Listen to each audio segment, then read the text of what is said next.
এইভাবেই অফ টাইমে আমি আমার সংসারের কাজগুলো বুদ্ধি করে গুছিয়ে রেখে দেই। হ্যালো বন্ধুরা, গুড মর্নিং। কেমন আছো তোমরা সবাই? আশা করছি তোমরা সবাই যে যেখানে আছো ভালো আছো, সুস্থ আছো। আর তোমাদের সকলের ভালোবাসাতে আমরাও ভালো আছি। তো আমার আরও একটি নতুন ভিডিওতে তোমাদের সকলকে অনেক স্বাগত জানাই। আজকে হচ্ছে শনিবার আর এখন বাজে ঘড়ির কাঁটায় ওই সকাল 7টা মতো। তাহলে চলো আজকের ভিডিওটা এখন থেকেই শুরু করছি। আশা করি ভিডিওটা তোমাদের একটু হলেও ভালো লাগবে। আজকে ঘুম থেকে উঠতে লেট হয়ে গেছে, তার কারণ হচ্ছে আজকে ছেলেদের ছেলের টিউশন আছে, তো ছেলে আর স্কুলে যাবে না।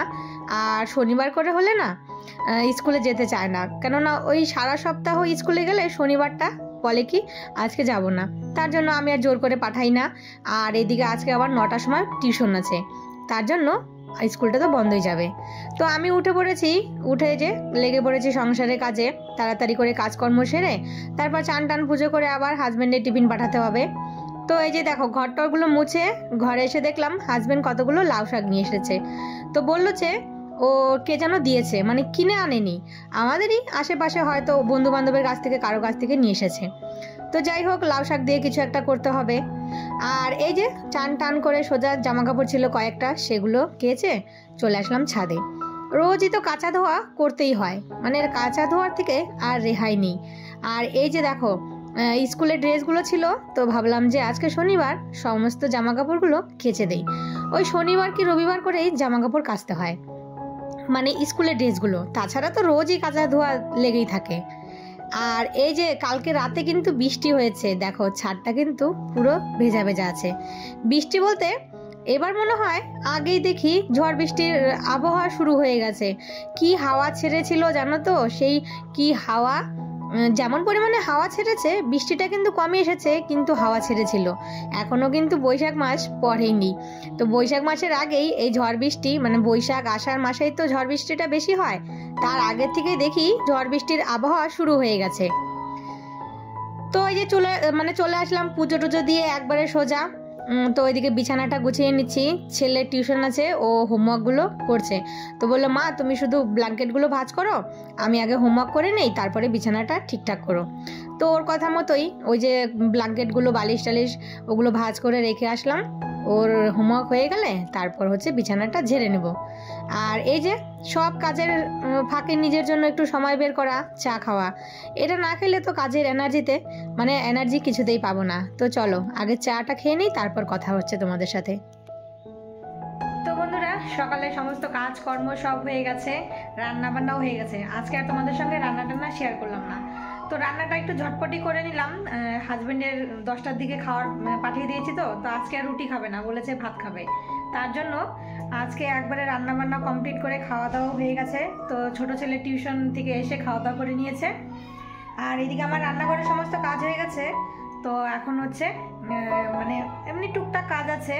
তো চলো, আর আজকে রান্নাবান্না কিছুই তোমাদের সঙ্গে শেয়ার করতে পারলাম না। তো কি কি রান্না করেছি তো সেটাই তোমাদেরকে একটু দেখাচ্ছি, চলো। এই যে সকালে আলু সেদ্ধ করেছিলাম ডালের সঙ্গে খাওয়ার জন্য, তো এটা খাওয়া হয়েছে, আর কিছুটা এই যে রয়ে গেছে। আর এখানে হচ্ছে করেছি তোমার মাছের তেল। তো এই যে একটু তেল ছিল, অল্প, বেশি না, অল্প একটু তেল ছিল, সেটাই আলু বেগুন আর পেঁয়াজ দিয়ে করেছি। আর এখানে করেছি হচ্ছে তোমার পাতলা করে মুসুরির ডাল, পেঁয়াজ আর হচ্ছে কালো জিরা ফোড়ন দিয়ে। আর করেছি হচ্ছে তোমার এই যে ডিমের ঝোল, ফুলকপি আর আলু দিয়ে করেছি ডিমের ঝোল। আর একটা জিনিস করেছি, সেটা হচ্ছে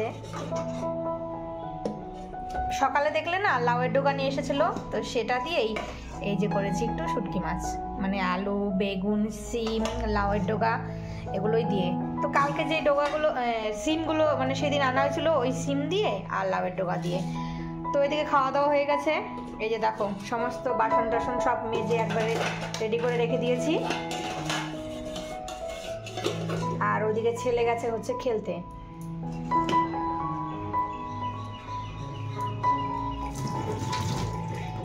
আর একটা জিনিস, এই যে দেখো এই যে সবজির খোসাগুলো রেখে দিয়েছি। তো এখন আমি যাব হচ্ছে ছাদে যাব, তার কারণ হচ্ছে এই যে দেখো এই যে পেঁয়াজগুলো দেখতে পাচ্ছ, তো এগুলো ওই যে গাছ হয়ে গেছে, এগুলো আমি ছাদে গিয়ে লাগিয়ে দেব। এই পেঁয়াজগুলো সব এগুলো লাগিয়ে দেব। তো এগুলো না পেঁয়াজ কলি হলে খেতে ভালো লাগবে।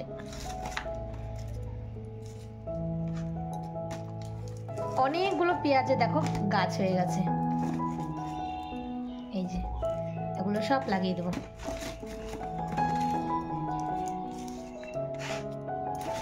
একটা পেঁয়াজ লাগিয়েছিলাম তো সেখান থেকে অনেকগুলো পেঁয়াজ কলি বেরিয়েছে। আর এই যে এই কয়টা পেঁয়াজ লাগিয়ে দিলে অনেক পেঁয়াজ কলি খাওয়া যাবে। তো চলো এগুলো ছাদে নিয়ে লাগিয়ে দিই আগে। তো এই যে সবজির খোসাগুলো এই যে এখানে রেখে দেবো। এখানে যখন এগুলো পচে যাবে না, তারপর হচ্ছে এগুলো সব আমি গাছের গোড়ায় দিয়ে দেব।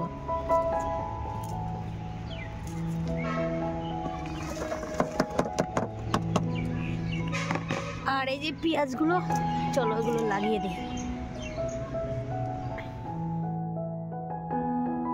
দেখতেই পেলে কতগুলো পেঁয়াজ গাছ জ্বালিয়ে গেছে। তো ভাবলাম যে পেঁয়াজগুলো নষ্ট করে লাভ নেই, নষ্ট তো হবে না, খেয়ে ফেলবো, কিন্তু এত সুন্দর গাছ বেরিয়েছে সেই সুযোগটা হাতছাড়া করলাম না।